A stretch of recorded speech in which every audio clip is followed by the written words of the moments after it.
Здравствуйте, дорогие друзья! Сегодня мы продолжаем знакомство с воспоминаниями генерал-майора Waffen-СС Курта Мейера. Не забывайте оценить видео, а также оставить свое мнение о данном материале. Ну а мы начинаем. Авангард 9-й танковой дивизии вышел на заре, двигаясь на запад через естественную границу невысокого горного хребта. За перевалом Стичару наткнулся на югославские укрепления. Заговорили наши тяжелые орудия. 88 миллиметровые зенитные пушки и тяжелые противотанковые орудия разрушили огневые точки противника.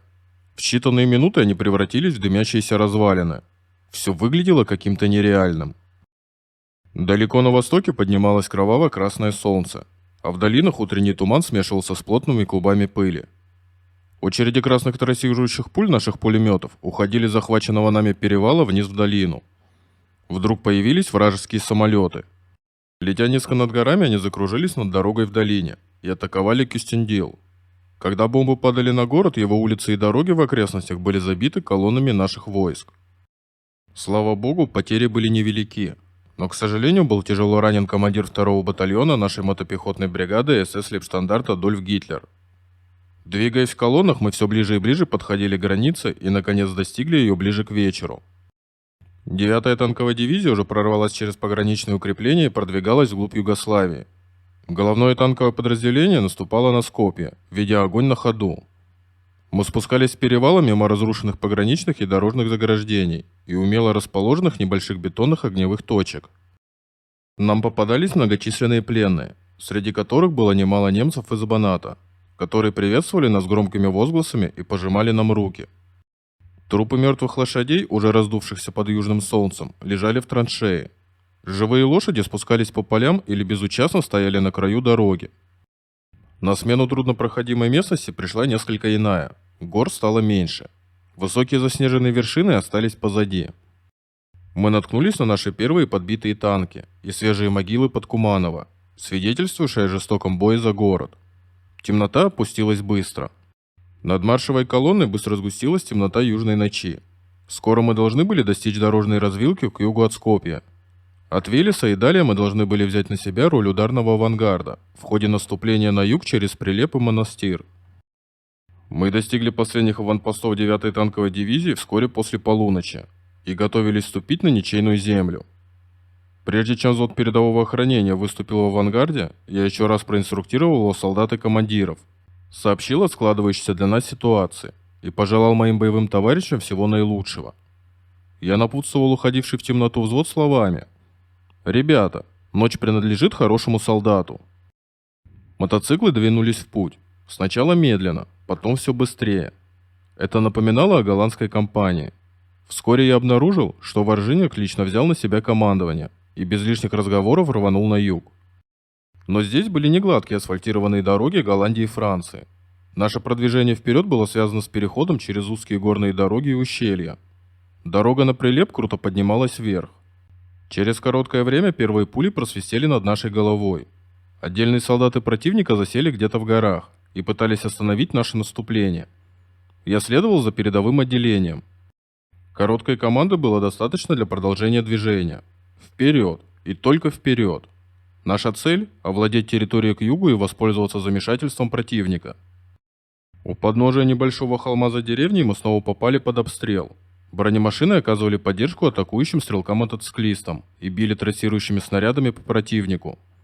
Мотоциклисты прочесывали деревню. Первое участие в боевых действиях нашего батальона привело к полному замешательству более 100 югославов. Офицеры противника проклинали свои сторожевые заставы в горах. Они недоверчиво слушали объяснения нашего переводчика о том, что огонь с их застав не стал для нас помехой, и мы просто продолжили двигаться на юг. Через полчаса все было кончено. Стрелки-мотоциклисты рвались вперед. Их было не удержать. Мы продолжили двигаться дальше. В бешеной гонке по горным дорогам и по мостам через пропасти мы застали врасплох батарею противника на марше. Через пару минут возбуждение спало. С лязгом и грохотом захваченные орудия свалились в пропасть. На рассвете мы прибыли в Прилеп и связались с авангардом 73-й пехотной дивизии. Командовал батальоном майор Штефатер, с которым я учился на курсах переподготовки. Штефатер, двигаясь с востока, достиг Прилепа без больших потерь. Похоже, день мог выдаться жарким. Мы позволили себе недолгий и так нам необходимый отдых. Мы далеко продвинулись к стратегическому важному городу Монастир. На самой заре закапал мелкий дождь.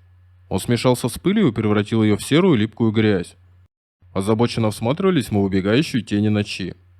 Дорога теперь вела на равнину, с очертаниями только одной высокой горы, показавшейся справа. Из-за поворота мы увидели реку Црна, где заметили солидный мост с стальными арками. Он еще не был взорван. Несколько грузовиков и запряженных лошадьми повозок противника приближались к мосту. Я видел только мост. Ничего больше меня не интересовало. Он должен был попасть в наши руки целым и невредимым. Два бронеавтомобиля отделились от маршевой колонны и открыли огонь из своих 20-мм автоматических пушек по дальним подходам к мосту. Наши передовые машины помчались к мосту, как будто их гнал сам дьявол. Запряженные лошадьми югославские повозки и грузовики пытались уйти от нас, сталкиваясь в стремлении обогнать друг друга, и создавали заторы. Они были всего в 100 метрах от нас. Мимо нас свистели шальные пули. Я уже видел невредимый мост в своих руках, но тут, эхом отдаваясь через всю долину реки, последовал оглушительный взрыв. Мост залетел на воздух прямо на моих глазах и рухнул в воду.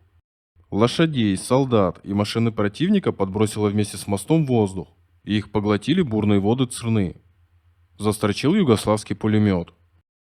Поначалу ужаснувшись, затем придя в бешенство и, наконец, холодно оценив ситуацию, я приблизился к остаткам взорванного моста. Командир второй роты первого разведотряда СС Гауптштанфюрер Крас стоял рядом со мной. Ситуация была быстро оценена, и решение принято. Противнику нельзя было давать времени на передышку, его нужно было преследовать. Нам повезло. Металлическая конструкция выдавалась над водой, и ее можно было использовать как основание временного моста. Гренадеры на развалинах быстро подготовили временные позиции. Подошедшие саперные подразделения возводили новую переправу так, как будто делали это на учениях. Мотоциклисты переправились через реку и провели разведку дорогу на Монастир. Мост вырастал на наших глазах, и в скором времени первые тяжелые бронемашины переправились через реку. Наступление продолжалось. Вторая рота снова вышла вперед. Железная дорога шла слева от дороги, по которой мы продвигались вперед. За ее насыпью ползали стрелки противника, тщетно пытавшиеся задержать наше быстрое продвижение. Бронемашины просто дали несколько пулеметных очередей по противнику, залегшему за насыпью и на ней. Все остальные смотрели прямо перед собой. Мы хотели взять Монастир сходу, все прочее не имело значения. Железнодорожная насыпь все ближе и ближе подступала к автодороге, пересекая ее в нескольких сотнях метров впереди нас. Передовое отделение остановилось, и гренадеры спрыгнули в кювет по обе стороны дороги. Виднелся дом, который был очагом сопротивления.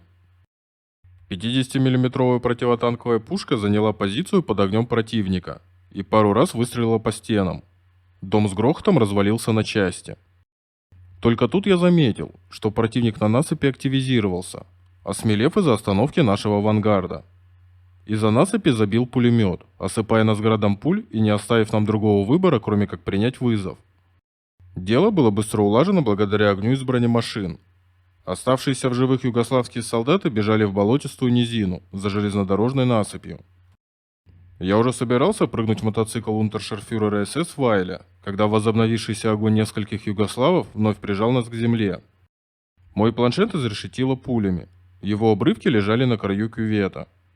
Пули противника застучали по траве, взбивали сырую землю вокруг нас.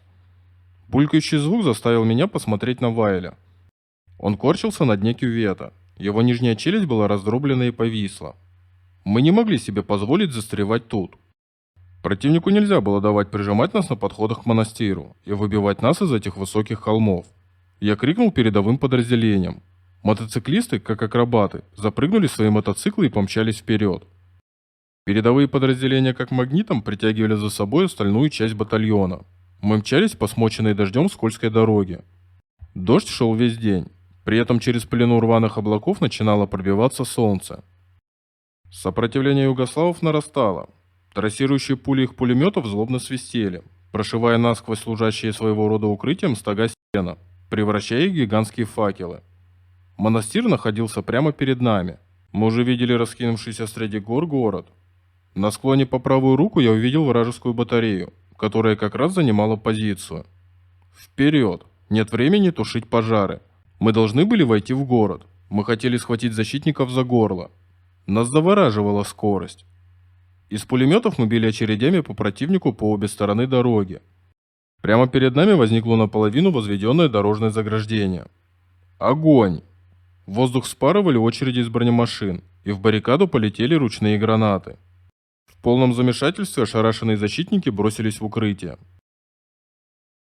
На этом сегодня все. Если понравилось видео, то поддержите его лайком, а канал подпиской. Всем пока. До новых встреч.